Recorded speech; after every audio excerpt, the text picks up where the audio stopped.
So, honestly, I was not sure if anybody would attend talk about configs in Python projects, because it sounds thrilling, right?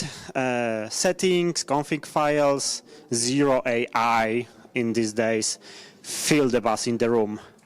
But honestly, over a year ago, when I learned the final piece to create my perfect project configuration, I was excited. And my goal today is to share this excitement with you. So, what's so exciting? To explain that, we need to talk about dominoes. More specifically about the domino effect. So, you line up dominoes, right? Easy. But instead of using regular same size pieces, you scale each one up. So each piece is the maximum size to be able to knock down the next one. And if you start with a regular size tile from the beginning, and when you hit number 23, you will be able to flip the Eiffel Tower. And by the number 23, you will be at 31, you will be bigger than the Mount Everest. That's the power of domino effect. And now imagine this. You are the software developer, and your first domino is a good decision in projects. Let's make our settings global variables. Because back in the days when Python 2.7, we were doing such things. And the next domino in our project, let's add if statement in our function that will check the setting from this global variable.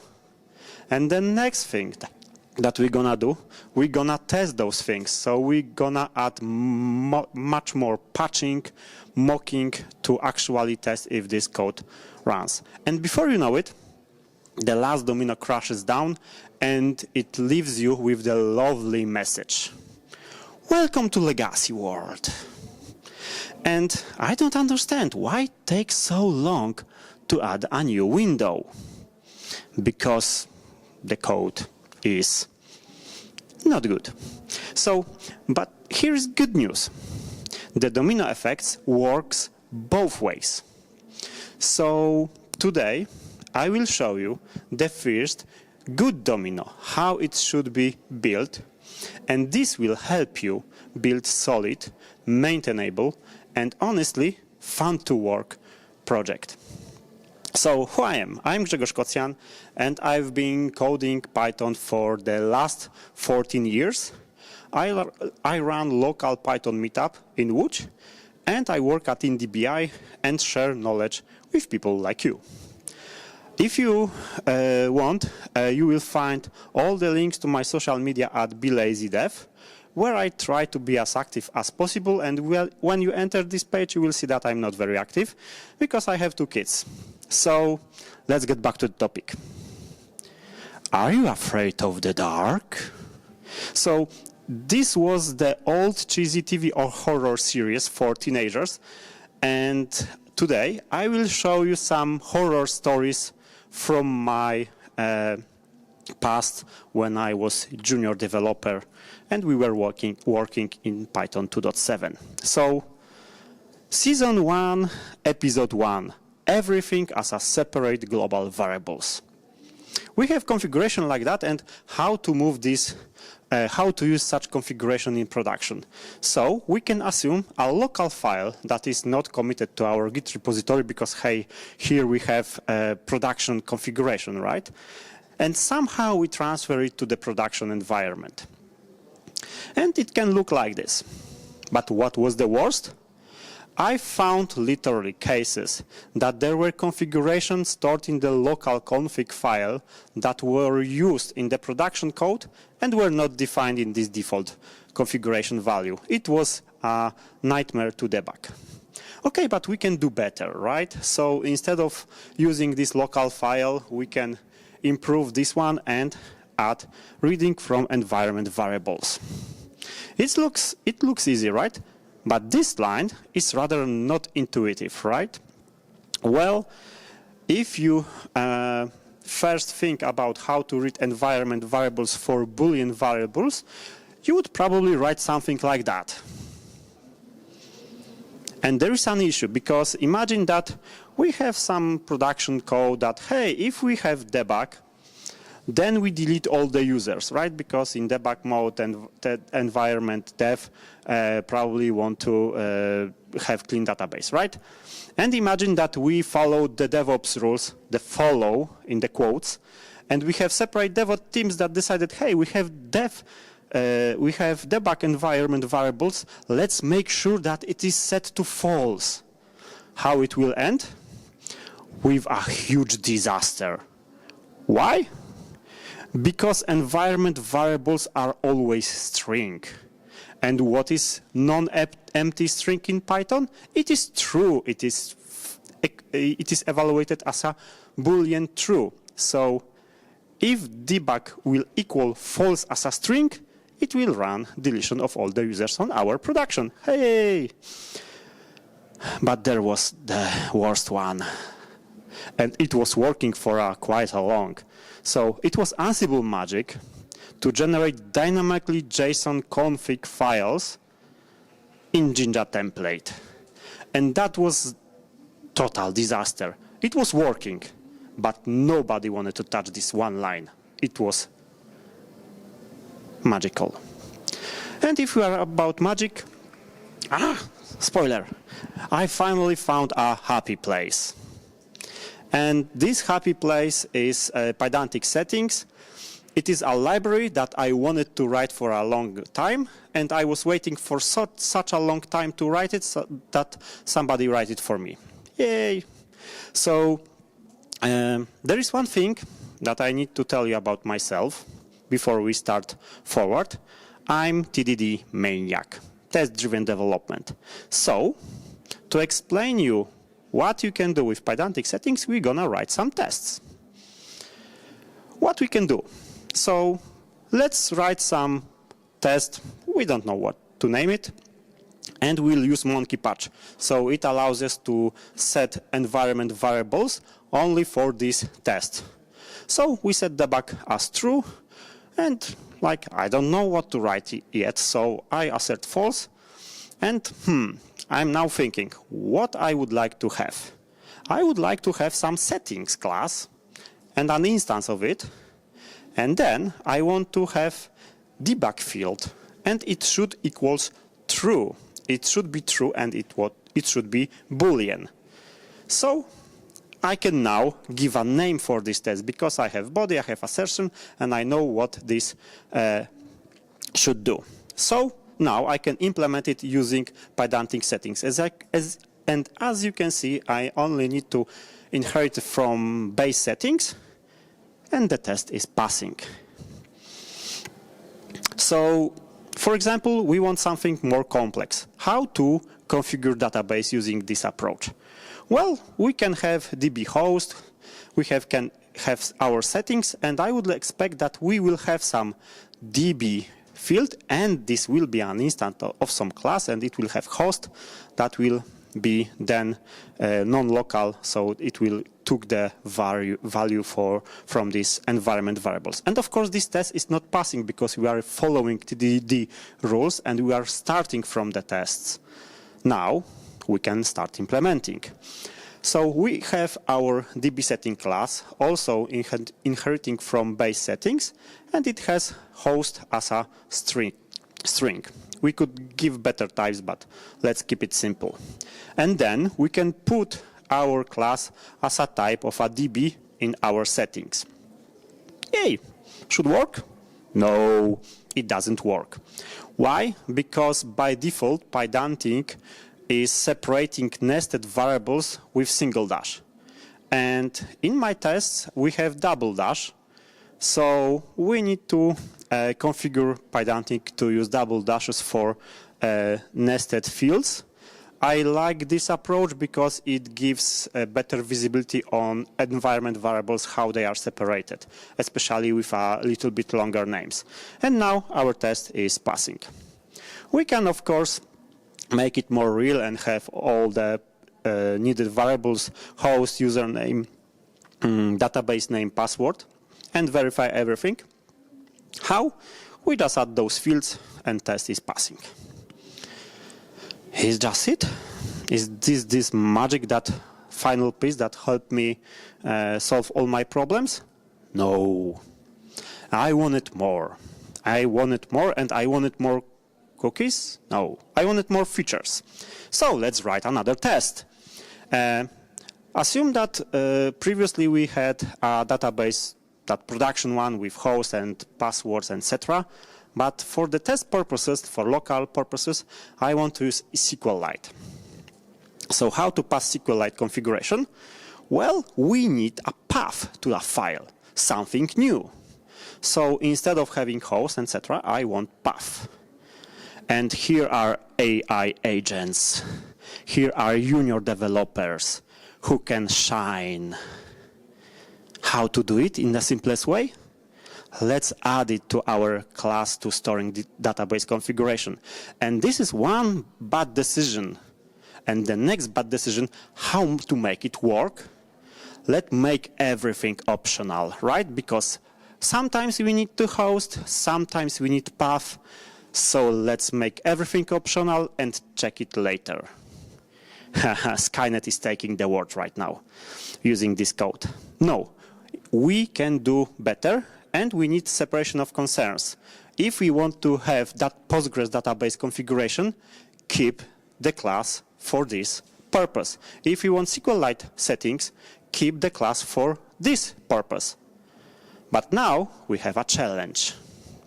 How to put those two types into our single DB field? Well, we have alias, we can have or, right? So we can have this field or this field. But it doesn't work that way, because Pydantic, if he creates the variables from, when he creates classes, instances from environment variables, he needs to know precisely what to create. There's no guessing. So we need a little bit help. How? We need type. And we are saying that for Postgres it is literally the Postgres value, and for SQLite it is literally only SQLite value. And we can say that, okay, DB field is Postgres or SQLite settings, and we have this field discriminator type. It means that you need to decide which class to use by using this field type. So we expand our test to add those types. Test is passing. We add the type for SQL database, and the test is passing. And this is the best configuration in the world, right? Well, not yet. We can always improve. So, for example, in Python, we can make type aliases. So instead of always saying that this is configuration of Postgres, of SQL or SQLite, we can create an alias, any DB settings, and then define it in such a way. But it is still not perfect. Why? Because this syntax is lying a little bit. And much more, I prefer the syntax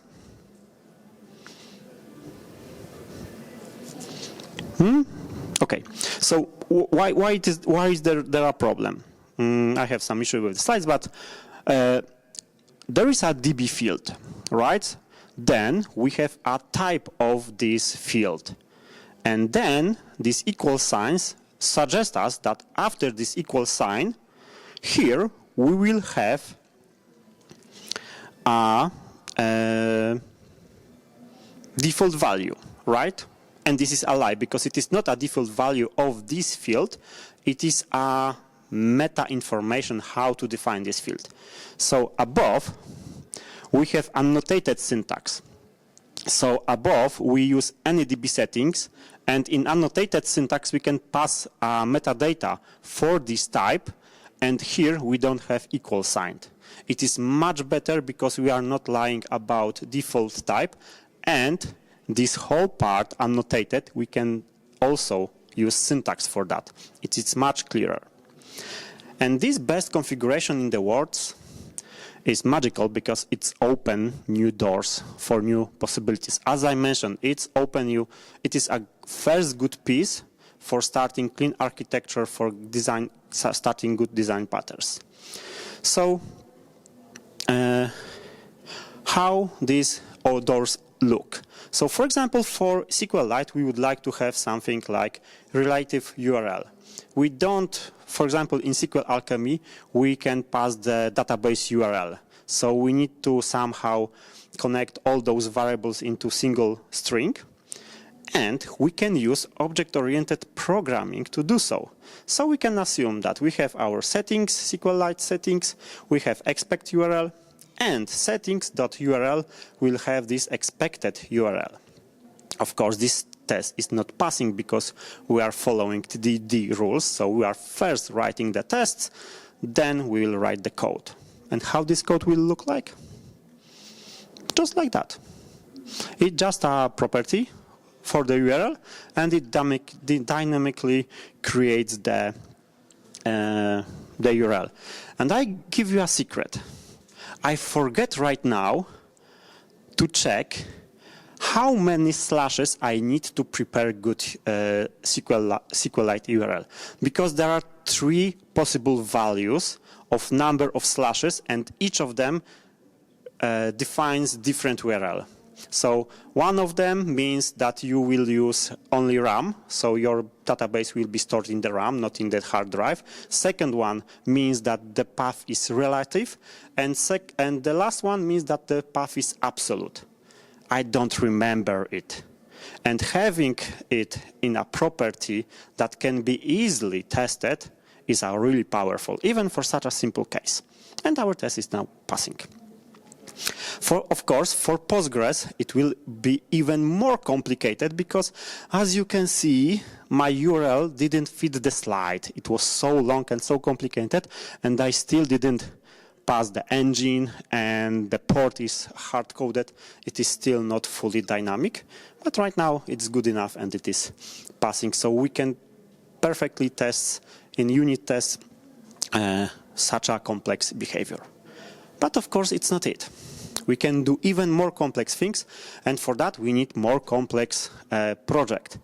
As you can see, I'm a Star Wars fan, so we will build a Star Wars fleet calculator that will tell us how much cost we will need to build many starships.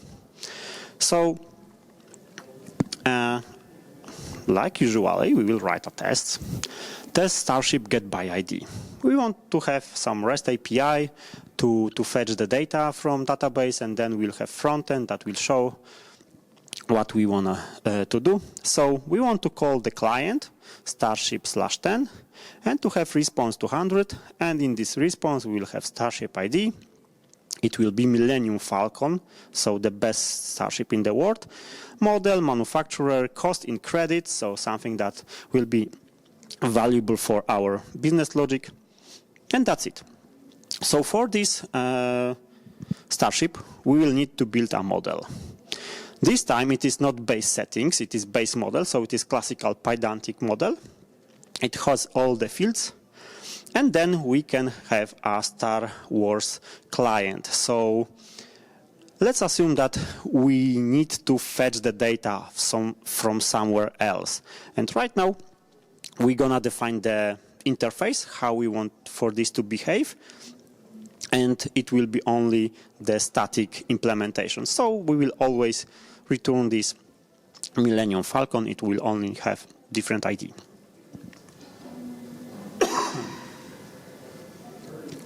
And the endpoint will look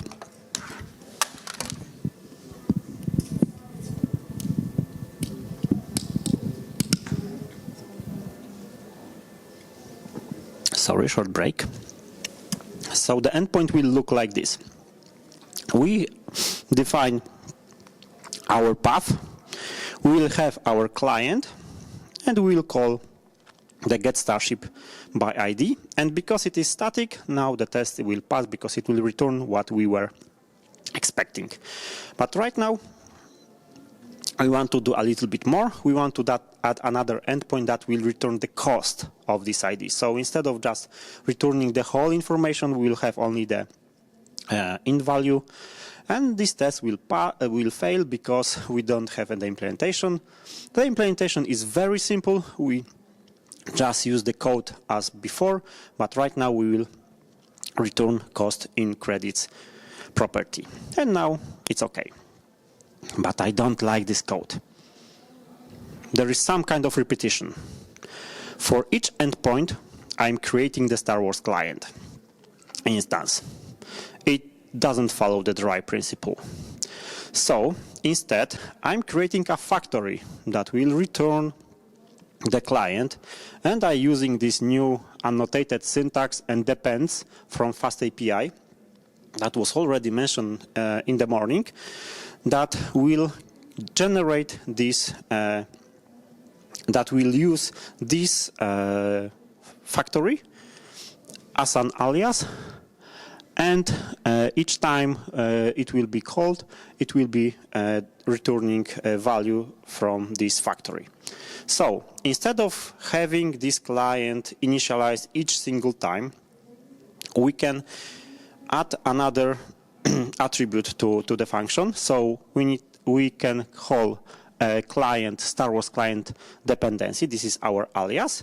And we use directly the instance that was created by this factory.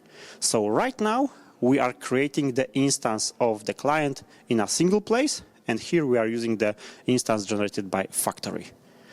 But am I still talking about settings? Yes, I do, because we need a complex example to explain complex things, right? So how to configure our client? We can have static configuration that we already implemented, and we can have API settings that have some URL and will actually call some external service. And in our settings, we will add Star Wars client. And as you can see, right now, we don't lie about default value because by default it is a static.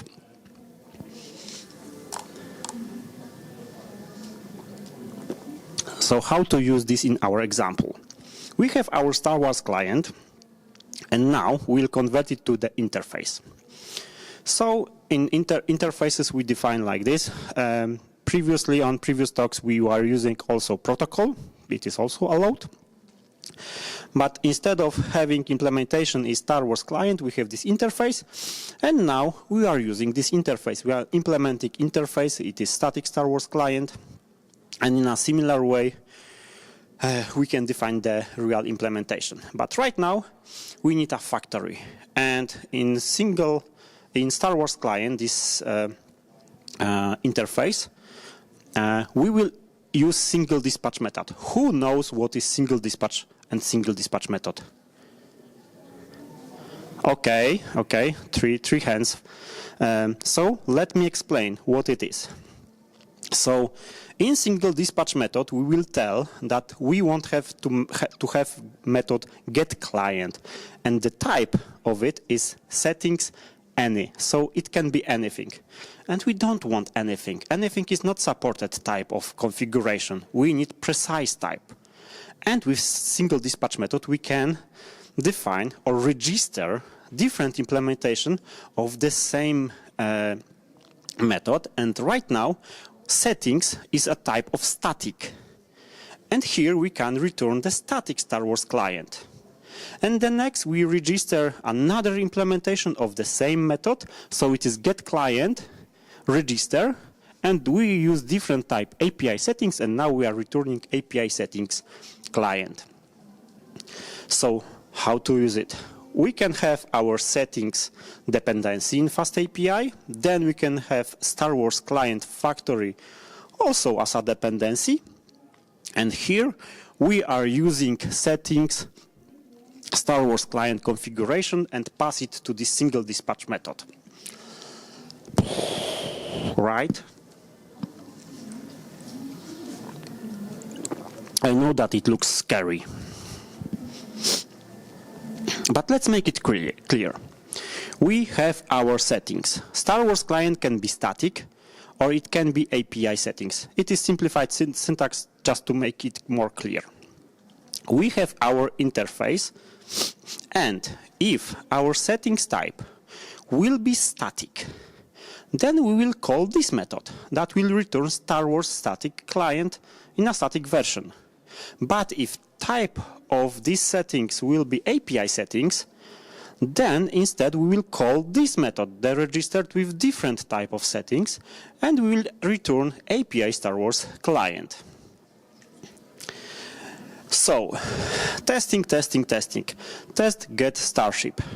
Now we can have our API settings, we can have our Star Wars client, we can test how this client works with real API, and we need some expected values to be returned.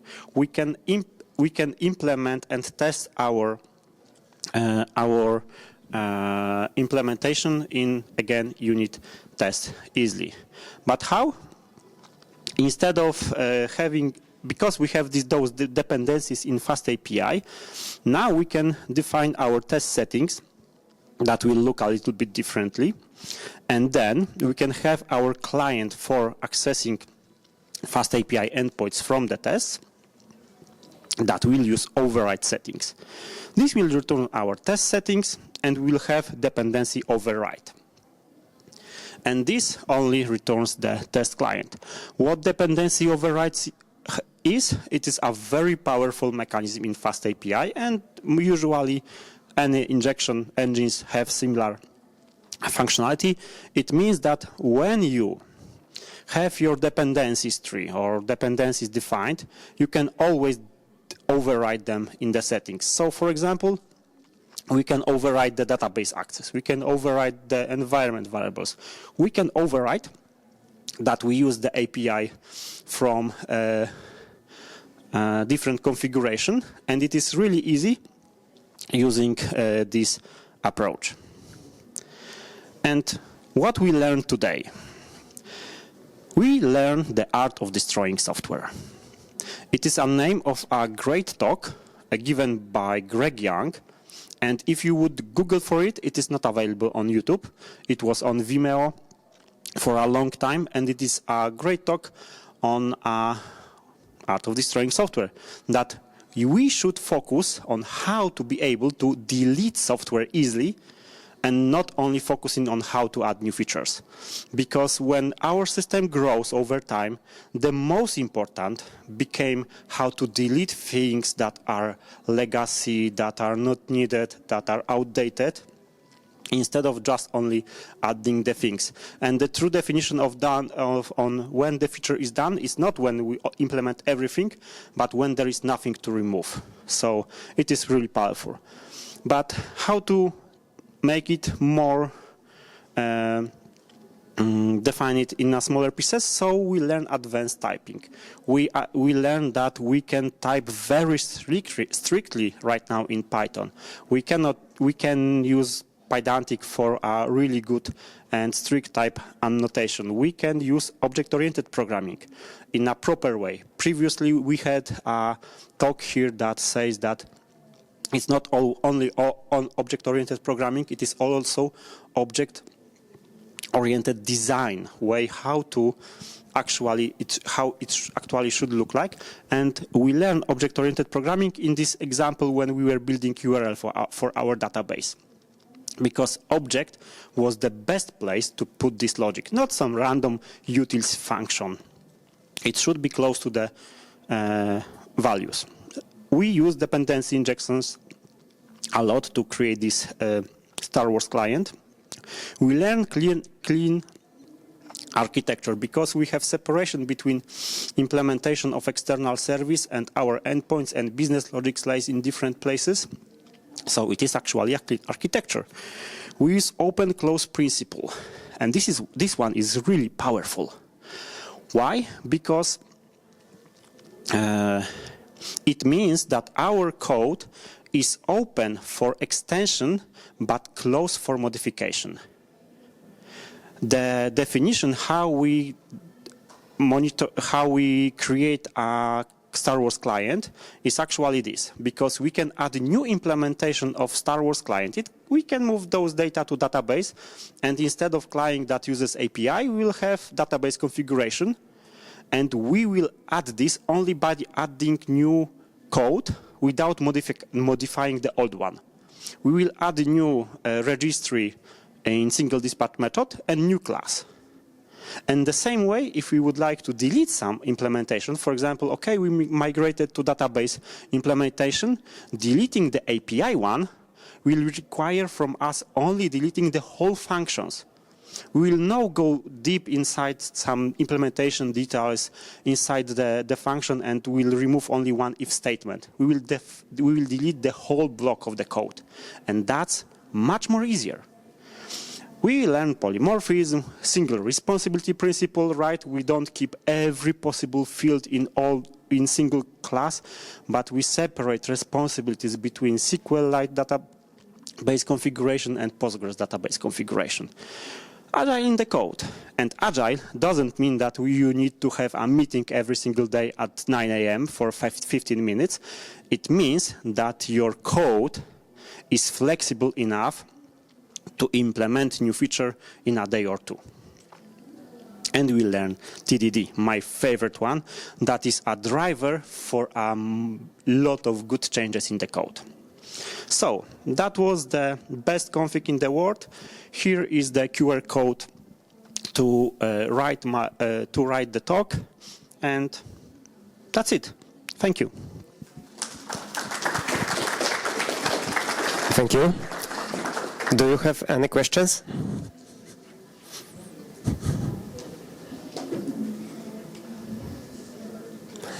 No, I don't see any questions. Thank you, Grzegorz, for our talk, and we will meet on the next presentation about 10 minutes. Thank you. Thank you.